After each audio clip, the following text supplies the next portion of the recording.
Amén, amén. Levante su mano al cielo y diga, Señor, tu palabra en mi boca, en mi mente, en mi corazón, dará fruto, hará prosperar mi camino y todo me saldrá bien. ¿Cuántos dicen amén?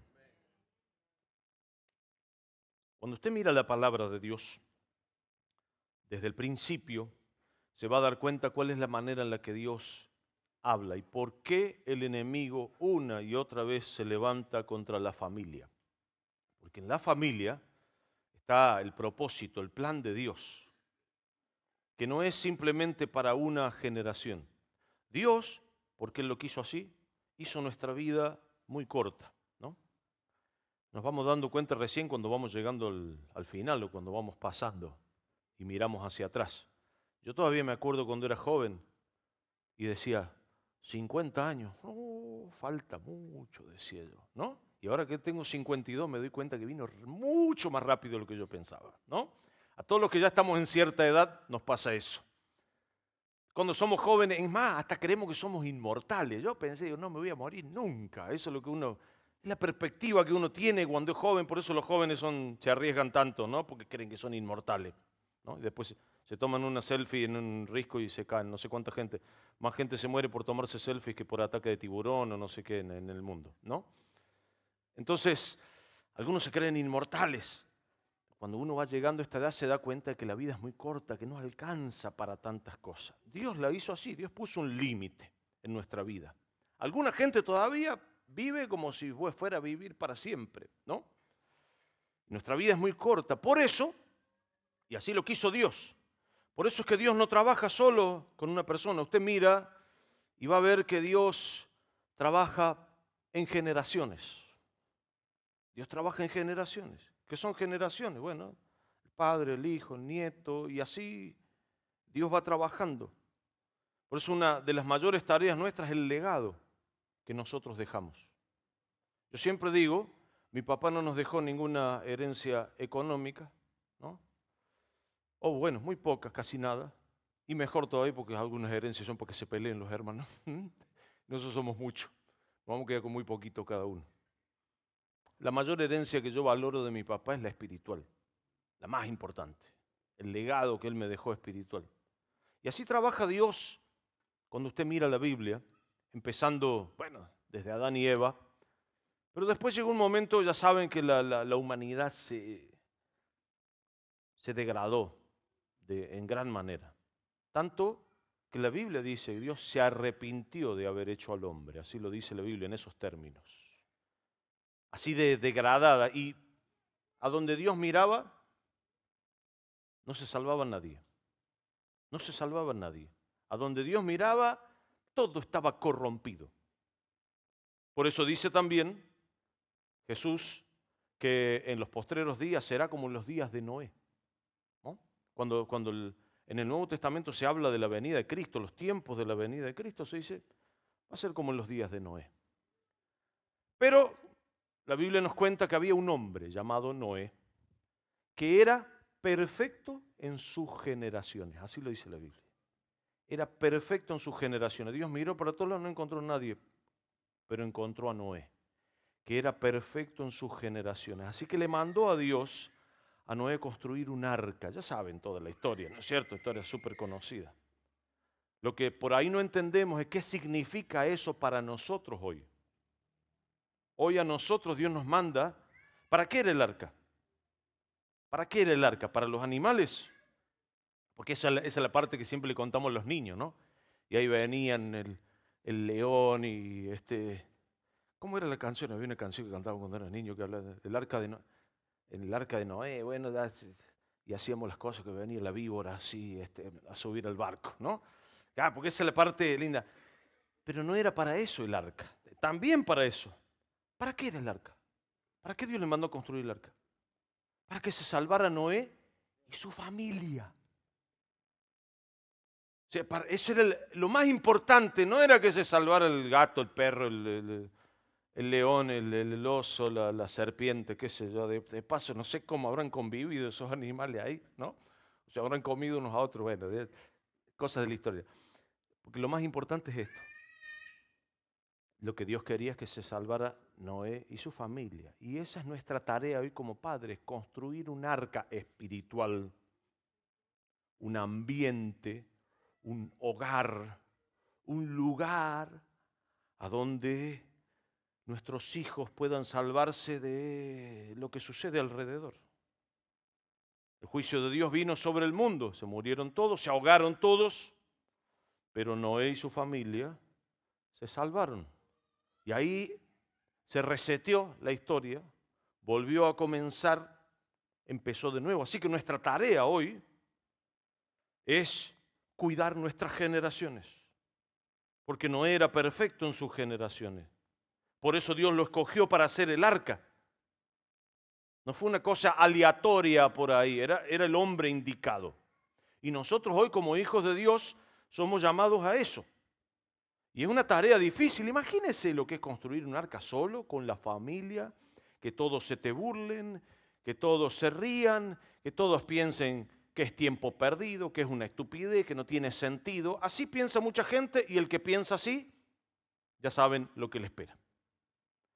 Porque al final, como dice el dicho, el que ríe último ríe mejor y no ese ríe, no sé si se habrá reído de que se ahogaran los demás. Lo que quiero decir es que al final todo ese esfuerzo, todo ese trabajo, todo el tiempo que él invirtió, todos los recursos, todo el esfuerzo, todas las ganas, terminó haciendo que él y toda su familia se salvaran del juicio de Dios. Y ese es el trabajo que tenemos que hacer hoy. Ya no va a venir una inundación, no va a venir, esperemos, nada de eso. Bueno, Dios prometió que por lo menos con inundación no más. Porque hoy es espiritual, hoy es preparar un ambiente, un lugar, es rodear a nuestros hijos espiritualmente. No para cuidarlos, sino un lugar de enseñanza. Porque quiero decirles, papás, un día ustedes no van a estar acá y sus hijos van a tener que continuar, porque así es la historia. Noé se murió, descansó, siguieron sus hijos. Y llegó un momento que otra vez la humanidad se degradó, se corrompió, se echó a perder. Y ahí empieza Dios de nuevo. ¿Con quién ahora? De una manera diferente, con Abraham. Por eso le dice a Abraham, que le dice, sal de tu tierra y de tu parentela. Porque todo lo que había alrededor de Abraham estaba corrompido, estaba echado a perder. A veces, yo cuando nosotros venimos de familia, bueno, por lo menos mi familia cristiana, bueno, la familia de mi esposa también, ellos conocieron al Señor de más grande, pero bueno, éramos cristianos los dos, pero cuando nos casamos con mi esposa, yo le dije, nosotros vamos a empezar una familia nueva. Tu familia, mi familia, casi no corren, aunque uno no se puede desligar del todo de la familia. Digo, vamos a empezar algo nuevo, vamos a empezar algo diferente, algo desde nosotros.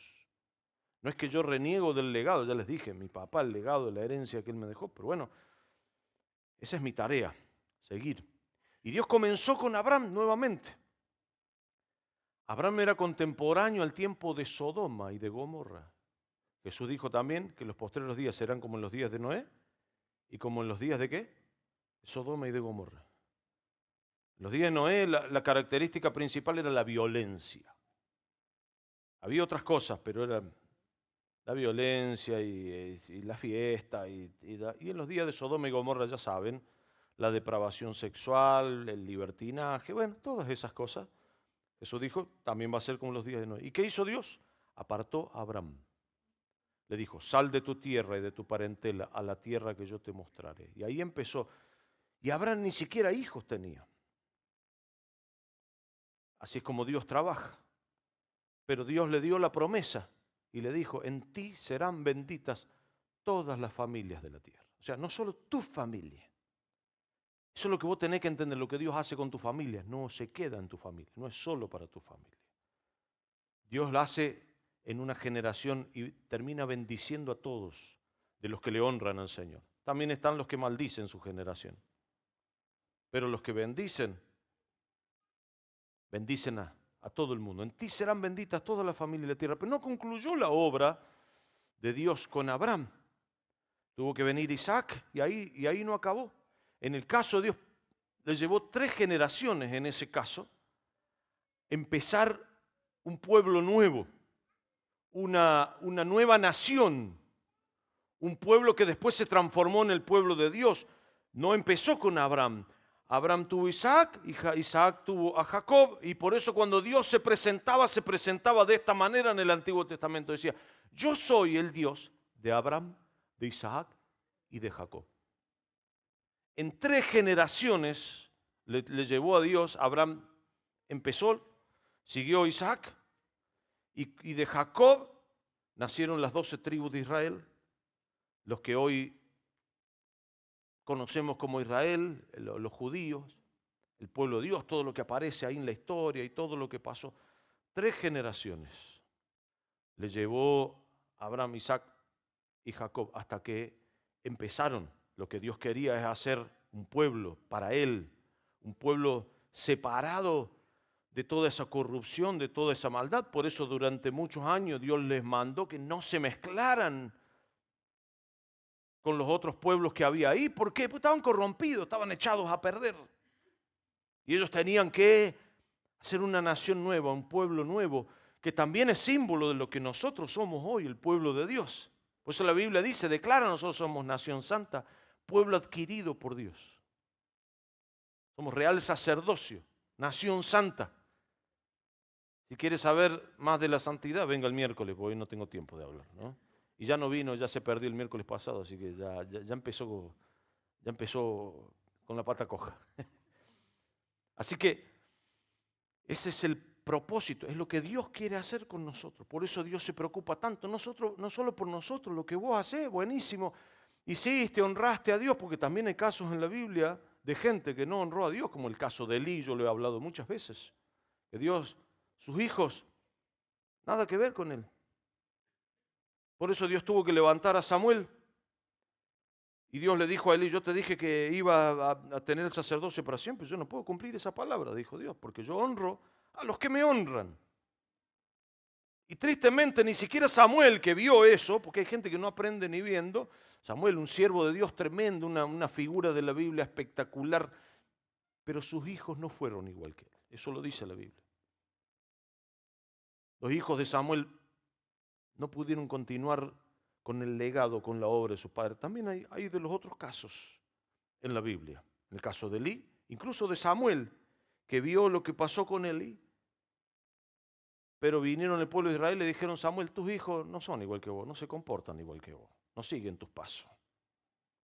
No queremos que tus hijos nos gobiernen, porque ellos no son como vos, no siguen tus pasos.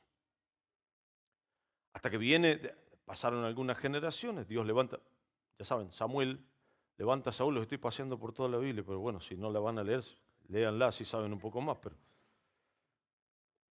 viene Samuel, unge a Saúl, no es el rey que Dios quería, lamentablemente él también cortó, pero en el caso de él no fue, ya Saúl fue un desastre. En el caso de Saúl, sus hijos tuvieron que pagar por culpa de él, por culpa de sus pecados. Y después Dios levanta a David. Y David también trae un tiempo maravilloso para el pueblo de Dios, pero Dios le dice, no, vos no vas a hacer todo. Dios no le permitió a David levantar el templo, construir el templo. Dijo, eso lo va a hacer tu hijo Salomón. Así que David preparó todo lo que podía preparar, preparó los materiales, todas las cosas. Le dijo, Salomón, Dios a mí no me permitió, pero vos vas a construir el templo. Ahí te dejé, te preparé, tenés los contactos con los reyes, tenés los materiales, tenés todo listo. Lo único que te queda es construir. Porque Dios trabaja así, por generación. Dios amaba a David, Dios honraba, decía que era conforme al corazón de él, pero le dijo, no, vos no vas a hacer esto, tu hijo lo va a continuar, porque así trabaja Dios. En su sabiduría y en su misericordia, Dios quiere que preparemos cada generación para que continúen. Como dijo alguien una vez, Dios no tiene nietos. ¿Qué significa eso? Que cada generación que nace, no porque sea hijo mío, mi hijo va a ser nieto de Dios, ¿no? Él tiene que aprender a ser hijo de Dios también, igual que yo lo fui. Como yo lo aprendí de mi padre. Cada generación tiene que trabajar y tiene que cumplir con la obra de Dios y seguir el legado. Por eso es tan importante nuestro trabajo, lo que nosotros hacemos con nuestros hijos. Porque Después Dios amplió la familia, Dios amplió el pueblo. Ya saben, hoy la familia no solo es una familia física, esa es importante, pero a veces la familia natural de uno no sigue nuestros pasos, no honra a Dios, como pasó con Samuel. Es triste, es doloroso. Gracias a Dios mis hijos me han honrado hasta el día de hoy, espero que sigan así. Y si no, ya van a ver, si no, ya van a ver. No, porque sí, no quiero decirlo, yo quiero edificarlos hoy, pero hoy estamos en una generación de padres que apañan a sus hijos. Tenemos la generación de Lee, lo veo por todos lados. Los hijos son un desastre y los padres andan por atrás. El día que mi papá nos amenazó a nosotros. No sé si sabían ustedes esto. Mi papá nos dijo, si ustedes éramos 8 hermanos, a veces con 1 con 2 te sale mal, imagínense con 8, ¿no? Las posibilidades de que algo salga mal aumentan exponencialmente. Y mi papá nos dijo, y nosotros sabíamos que lo iba a cumplir, porque mi papá no era de esos hombres que decía una cosa. Mi papá decía, voy a hacer esto, y lo hacía. Hay gente que dice, amenaza, nunca cumple sus amenazas. Advierte, nunca cumple sus advertencias. Gente que no es de palabra. Lo primero que tienen que aprender tus hijos es que vos sos una persona de palabra, los que tienen hijos. Es una persona que vos lo que decís lo cumplís, porque si no, ya no hay respeto, no te van a respetar jamás. De hecho, sea así con todo. La gente te va a perder el respeto si vos decís que vas a hacer una cosa y no lo haces, o haces otra. Listo, ya está. Una vez que te perdieron el respeto, no sé cómo vas a hacer para ganarlo de nuevo. Y mi papá nos dijo, si ustedes se apartan de Dios, yo no puedo ser pastor. Me voy a sentar en la última silla y hasta que ustedes no se restauren, no vuelvo al pastorado. Y nosotros sabíamos que lo iba a cumplir mi papá. Yo nunca quise apartarme, pero me parece que a algunos de mis hermanos se les pasó la idea por la cabeza. Lo intuyo, por lo que me acuerdo, estuvieron muy cerquita. Y ellos sabían que si ellos se apartaban iban a ser los responsables de que mi papá dejara el pastorado. Y por eso ninguno de mis hermanos, no digo que solo por eso, no es la única razón. Por eso ninguno de mis hermanos nunca se apartó del camino del Señor y hasta el día de hoy están todos en el camino del Señor, sirviendo con sus errores, con sus fallas, como todos, con sus vaivenes, pero ahí están, firmes, nunca. Ninguno de ellos se apartó del camino. Se tuvieron sus tiempos de rebeldía, sus tiempos complicados, pero ahí están, firmes todos en el Señor. Porque así es como también se transmiten los legados, ¿no? Así es como uno cuando se ponen firmes. Yo veo que estamos en una generación, ay, los hijos hacen cualquier cosa, ay, andan los padres atrás. Yo nunca los amenacé a mis hijos. No me hizo falta, gracias al Señor. Pero ellos saben, lo saben muy bien, ya se lo advertimos, se lo dijimos. ¿Vos andas bien? Todo. Vos te haces loco, se acabó, se cortó todo acá. Yo te sigo amando, te sigo queriendo, pero imagínense, si uno se porten bien o se porten mal, igual los premia. Claro, si uno se porta bien, se porta mal, igual los premia. ¿Qué incentivo hay? Porque los seres humanos nos movemos por incentivos, siempre. Más cuando somos chiquitos. Pero hay algunos que nunca terminan de madurar, ¿no? Todos los seres humanos nos movemos por incentivos. Si portarte bien o portarte mal tienen las mismas consecuencias, ¿para qué te vas a portar bien? ¿No es cierto? Es así.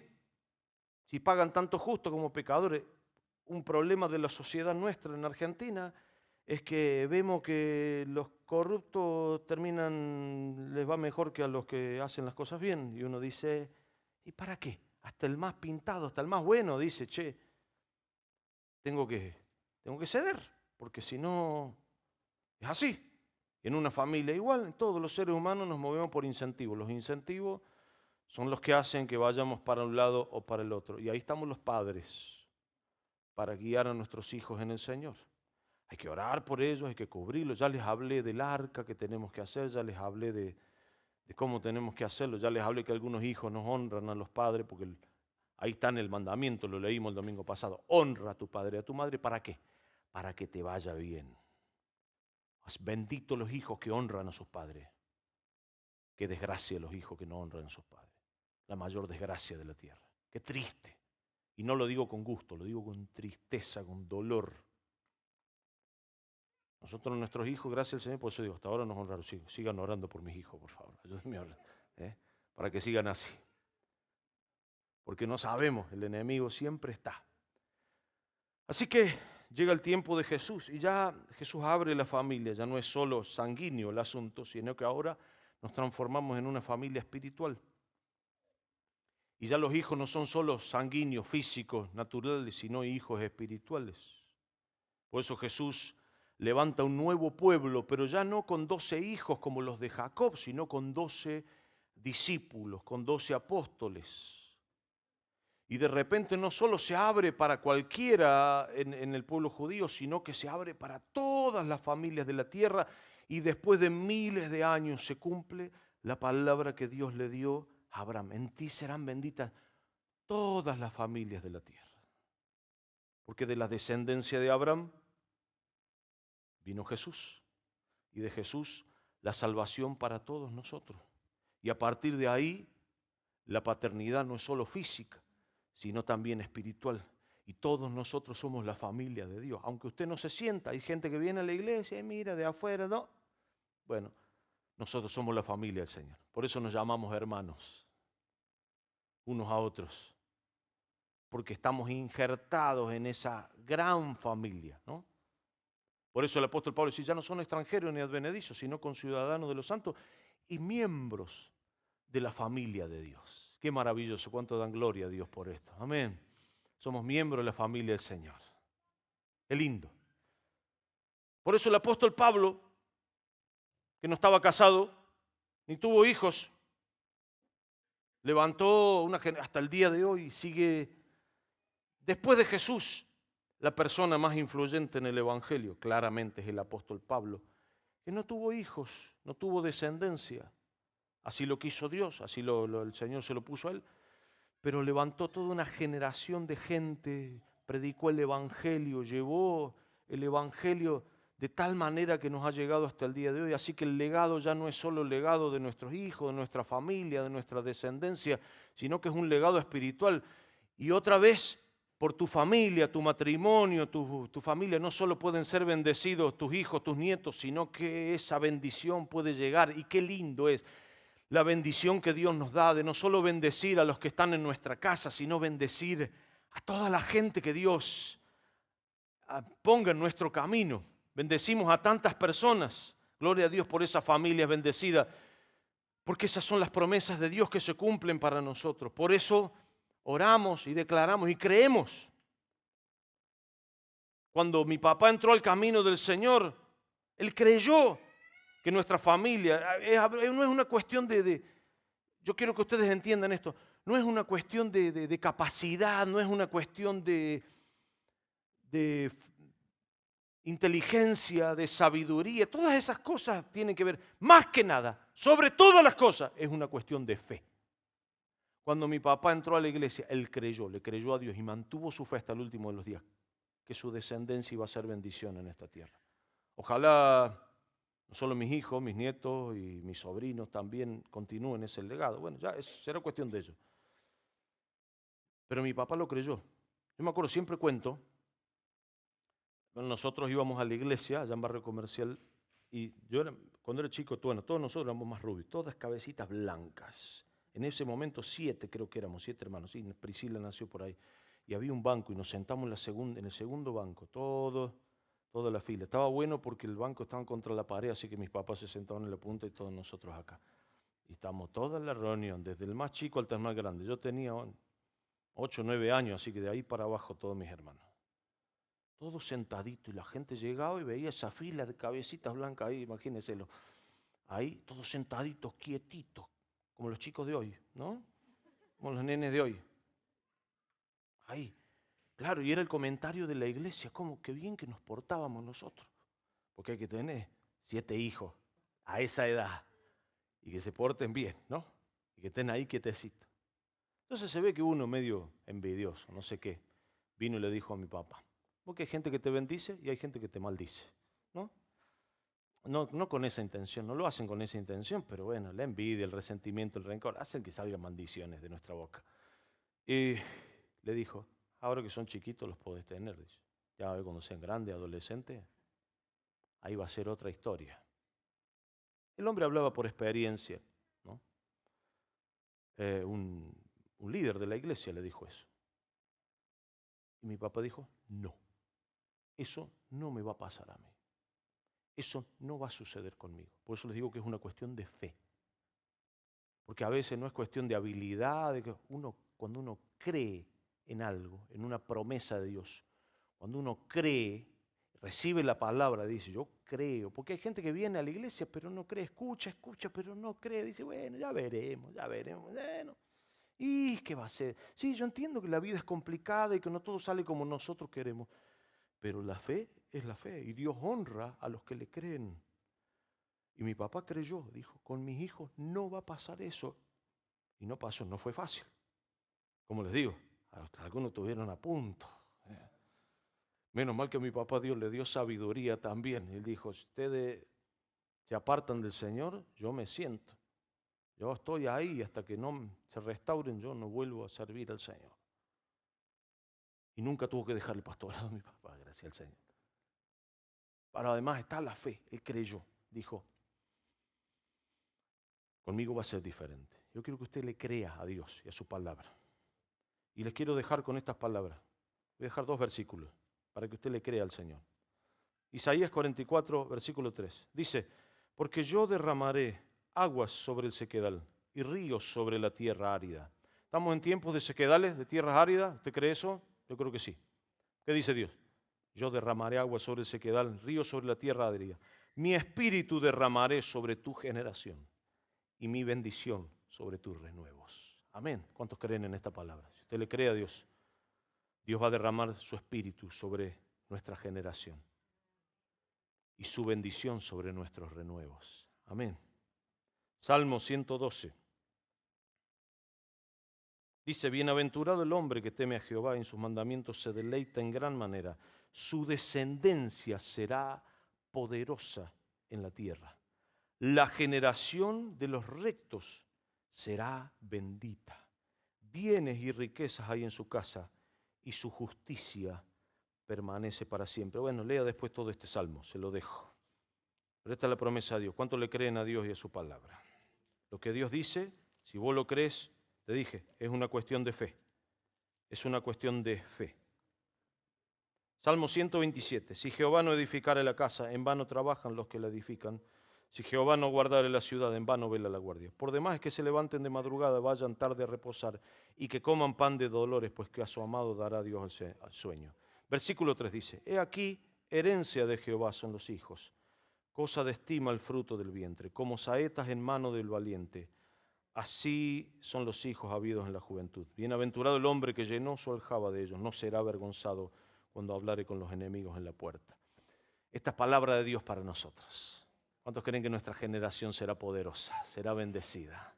Dios va a derramar su espíritu sobre nuestra generación y su bendición sobre nuestros renuevos. No importa cuán seco, difícil, complicado esté el mundo, crea que Dios abrirá manantiales, aguas en el sequedal. Amén. Póngase de pie, por favor, vamos a orar.